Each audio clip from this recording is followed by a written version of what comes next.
Everyone, today we're going to make an Aleppo inspired soap.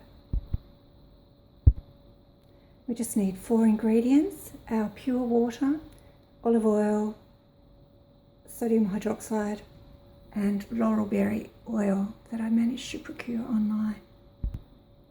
We have our PPE, our non-reactive bowl jugs, our digital scales, stick blender, thermometer, whisk spoons, etc. The first thing we need to do is accurately measure our ingredients. We need 350 ml of water. Sorry, I meant grams of water. 350 grams of water, 130 grams of sodium hydroxide, 800 grams of olive oil, and 200 grams of our precious laurel berry oil.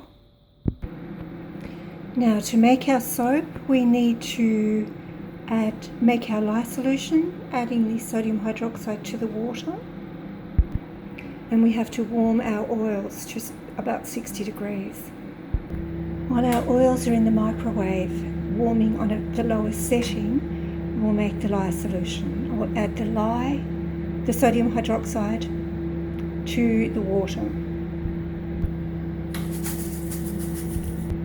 And stir till that's fully dissolved, standing back and stirring at arm's length to make sure I don't inhale the steam. I'll stir this continuously to make sure none of the sodium hydroxide settles out onto the bottom of the jug,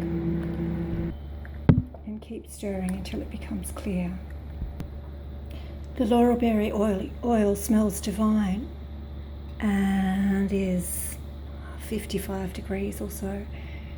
And the lye solution is about 60, so I think it's time to add the lye to the oils. It looks like muddy water but smells divine. Now it's time to get the stick blender going.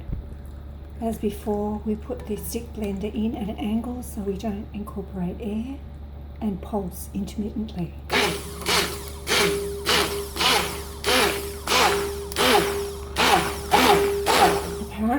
This takes quite a while because there are no solid oils. We are seeking to emulsify the lye solution and the oils. So eventually this is going to thicken to a custard-like consistency, and then it will go. It's starting to look a little thicker, a bit more uniformly emulsified, and that heavenly scent unfortunately has gone. It's not tracing yet, but it's getting more like pea soup. I think it looks the colour of pea soup as well, pea and ham soup. Well, a thin pea and ham soup, and I want it to get to medium trace. Apparently it's tricky. Tricky soap to make, but you will see. I think you should be able to see it's tracing.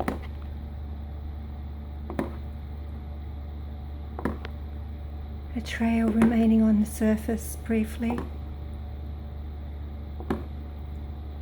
Now it's time to pour into our mould.